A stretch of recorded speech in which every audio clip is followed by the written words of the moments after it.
Batman Killing Time, issue 6, Tom King writing, David Marquez on the art, and we had the reveal at the end of last issue that Clock King is behind it all, and he's the one who's been looking for the Eye of God. And this is basically, the first half of this is effectively how he fits into a lot of the things that we saw earlier in the issues, when he met Riddler and Catwoman, when he, realized certain things. Early on, you see him in Athens, and he says he sees bats overhead, so he knows he's here. So we eventually come back round to Batman coming to talk to him, towards the end of the issue, and all that. But yeah, so there's definitely just some of this is very pretty because it's Marquez art, but it's mostly filling in these gaps of how he fits into things. And we see that he actually killed some snipers who were going to shoot Batman during the whole big massacre incident that went down. But yeah, obviously, art's gorgeous. There's that 2-page spread of him just walking through the battlefield holding the eye as everyone else is killing each other. And it's just cool. It's just beautiful. There's an explosion in the background. It's that and the gunfire in the foreground is the only sort of orangey red, and then everything else is blues and stuff. So it's got great contrast.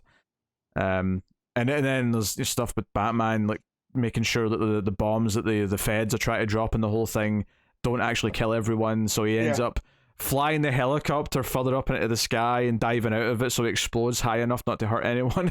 And then he coasts down trying to save as many people as he can, which that's the strongest thing that came out of this was when he lands on the battleground, he goes and he tries to help as many people as he can, regardless of their affiliation. For a story that's been so obviously obsessed with the mechanics and the time of everything, that was a genuinely kind of sweet Batman moment. Is him, even though this is all thugs for villains, he's going around trying to save as many as he can.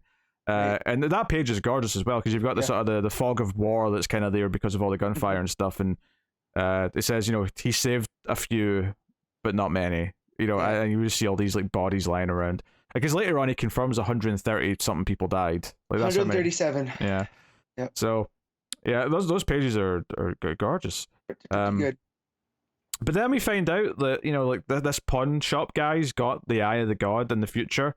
When I say the future, I mean months from now, nothing too far. And he's basically selling it to this woman. He says, "I'm not really sure how much it's worth, but I paid this for it, so that's why I'll give it to you." And she's like, "Oh, it's pretty. I'll take it." And then later on, we find out this is before the Batman coming to see Clock King. He doesn't have it anymore, and Clock King tries to wax lyrically, but Batman usually just punches him or elbows him. Sorry, knocks him out. Yeah, and he drops the. I thought it was a really cool visual thing too. That when he closes his clock for the final time, and Batman's he cuts his hand. He crushes it in his hand until it bleeds. He crushes it in his hand, and the glass cuts him. He makes a note, and then his hand's bleeding this whole time. So when he we see him drop it, and it's this blood-covered watch. It's a really cool visual for this whole series. Yeah, and at the end of the issue, because in the pawn shop scene, the guy casually mentions, "Oh, he got it off a flight attendant." Yeah, who got it on a plane. And the last scene of the book is Clock King on a plane, just looking at it, and the flight attendant starts talking to him, and he says, "Oh, it's just something to pass the time." The idea that it was never really that important. It was that it was something. It was something to obsess on. Yeah, and it's the whole idea here that this madness that this eye has brought. There's nothing supernatural about it. It's just people letting their greed overwhelm them, and then blinding them. And so we get the tie back to the ancient Greece story, in that basically it's used as an explainer for when you hit these heights of a madness or of a rage. What the Eye of God is your clarity to look back at all the sins you committed while in that rage. And so I thought that was a nice tie to all of this, right? Was that Clock King looks at this, that he finally got his hands dirty at the end, after everything was all said and done. And the whole thing is him kind of looking back and all the events that led up to this, getting this eye. So yeah, there's a nice, little sort of thematic tag to that, yeah. The Riddler also shoots the FBI lady or whoever it is, Agent F word. Yeah, shoots her in the back of the head, but she somehow survives. And this was the only thing that made me think maybe there's plans for some sort of follow up, because she's in physical therapy and she does nothing but swear and drop F-bombs but she will say Batman. So she's like, F Batman, F Batman, like just constantly. That's me when I read a Batgod story, so I relate. Oh, sure, I bet you do. Yep. I bet you do. But yeah, it was a really dark scene where he shoots her in the back of the head. Yeah. And he's pissed that he got betrayed by both her and Catwoman. Yep. And Bruce goes to see Ra's al Ghul, talk to him about the Eye of God and the Help. And that this is why the Help's different from you, is that he knows when to stop. And because you're effing crazy.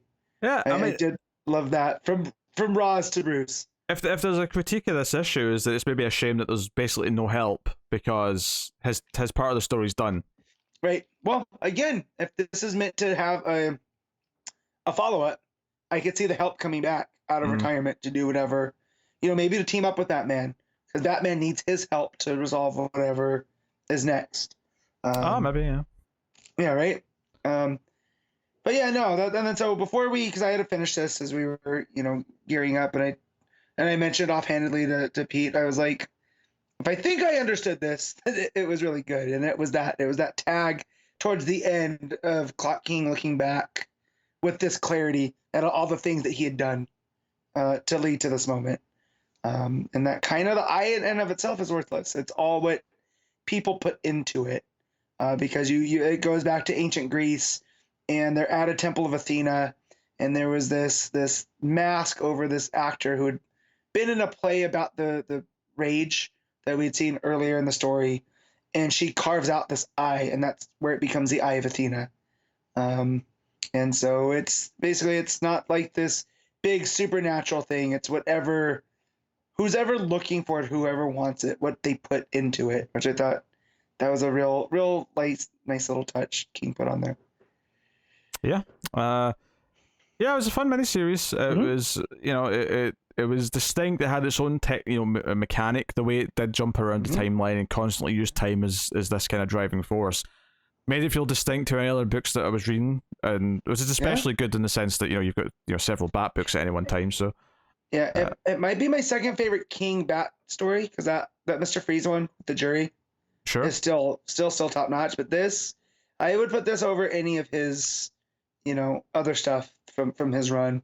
I thought this was really well put together, no filler whatsoever, and yeah, it was very tight. So and the art obviously from Marquez was stunning pretty much throughout the whole thing. And thankfully there was no fill-ins or anything like that. It was just Marquez the whole time. So throughout, so good stuff. All right, what are you giving Killing Time issue 6? I'm at 8.5.